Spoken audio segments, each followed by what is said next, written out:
මේක ඉදියප්ප කන්නත් ෂෝ.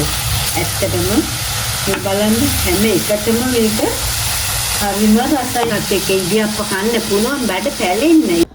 දැන් home plate video channel එකෙන් මම ඕගලන්ව ආදරෙන් පිළිගන්නවා. ඔන්න අද මම රසට කෙසෙල් මුවක් තෙල් දාන්න තමයි යන්නේ. ඔන්න මම ඉස්සෙල්ලම දෙහි ගෙඩියක් කපා ගන්නවා. මොකද කෙසෙල් මුව හීනේට කපලා මම මේ වතුර එකට දාන්න තමයි යන්නේ. එතකොට මොකද කෙසෙල් මුව එකේ කහට පිපෙනවා. අපි ඒ හන්දා මේ දෙහි ඉස්ම ටික මේ භාජනයේට මම මිරිකලා ඉවර වෙලා මේ කෙහෙල් මුව හීනියට කපලා මේකට දාන්න තමයි හදන්නේ.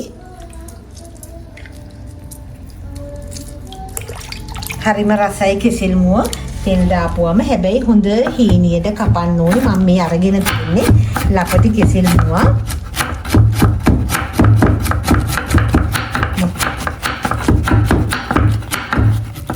මේක හොඳ හීනියට ඉතින් මම ගොඩක් හීනියට මේක කපනවා. මොකද තෙල් දානකොට මේක ගොඩාක් තෙලින් බෙදිලා තමයි මම මේක තෙල් දාන්න හදන්නේ.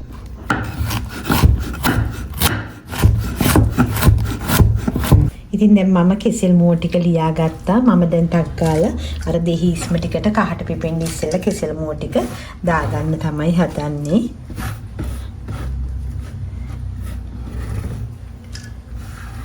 එතකොට මම තෙම්පරාදුවට දියලා තිනවා රම්ප, කරපිංච, බීලුණු, තක්කලි, අමු මිරිස්. එතකොට දැන් මම මේක පැය කාලක් විතර තියලා මේකට මම ලුණු වතුර ටිකකුත් දානවා.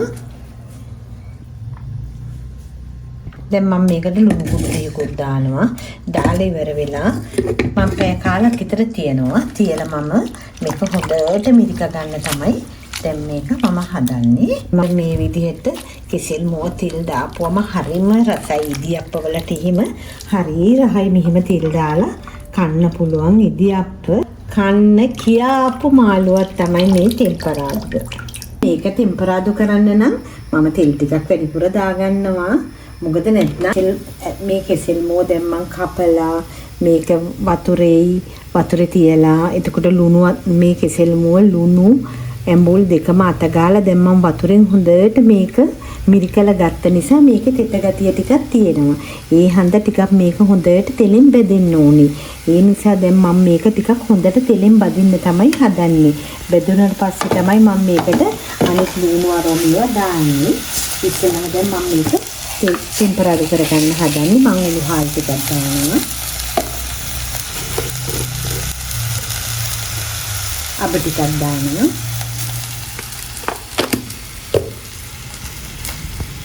මේකට මම සුදු ලුණු ටිකක් දානවා.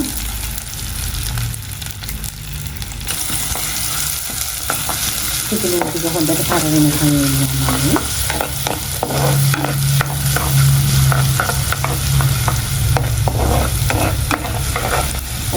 හරිම රසයි මේ විදිහට කෙසෙල් මුව තෙම්පරාදු කරාම ඉදියප්ප කන්න හරිම ඉදියප්ප වලට හරිම රස මාළුවක් තමයි මේ කෙසෙල් මුව තෙම්පරාදුව.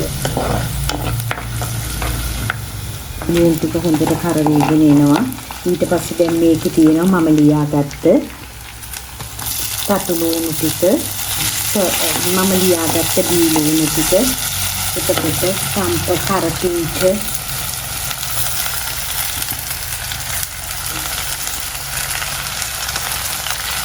තක්කලි, අවු මිරිස් මේ පහේ ටික මම ඔක්කොම මේකට දානවා.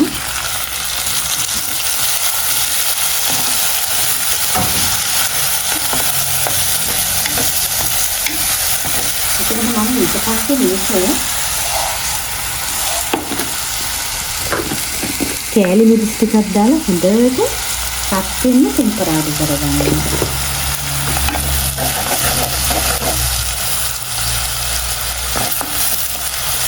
මේවත් හදනවා. මම සමහරක් වෙලාවට තෙල් දාලා ගැඹුරු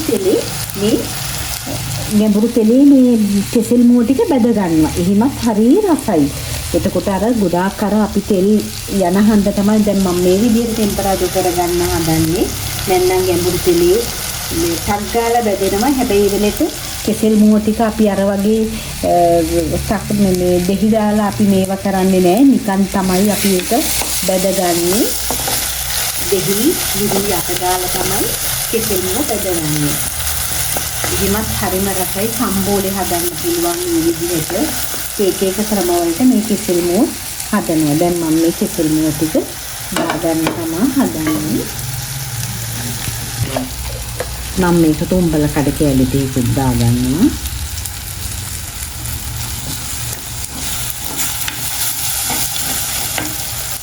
ලුණු වලින් මිරිකල ගත්තේ උනාට ලුණු මදි. මම මේකට ලුණු ටිකක් දානවා. දැන් මම මේ කෙසෙල් මුව ටික දාගන්න යන්නේ.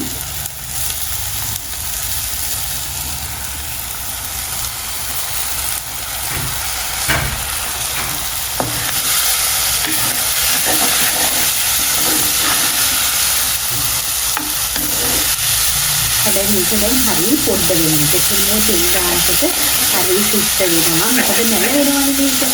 මේ තෙල් දැම්මම වගේ තමයි කෙසෙල් මුව තෙල් දාන්නේ. ඉතින් තුන් කාලක් තිබ්බට මේක හරිය ඉක්මනට බහිනවා. බලන්න දැන් තමයි කෙසෙල් මුව ටිකට වෙච්ච දේ මොකක්ද කියලා. කෙසෙල් මුව ටික ඉක්මනටම කෙසෙල් මුව ලුණු තෙල් දානකොට අපිට මේ වගේ තමයි වෙන්නේ. අපි ගත්ත ප්‍රමාණයට වඩා ගොඩාරියක් ඉක්මනටම මේක ටෙම්පරාදු වෙලා නැලවිලා යනවා. දැන් මම අඩු වින්දරේ තව ටිකක් මේක ටෙම්පරාදු කරනවා. ඉතින් බලන්න මේ කෙසෙල් මුව එකේ ලස්සන මේ කෙසෙල් මුව එක දැන් බස්සන්න පංකාදු 5යි. මේක දැන් මේ කෙසෙල් මුව එක බස්සන්නත් මේක දියස්ස කන්නත් ෂෝ.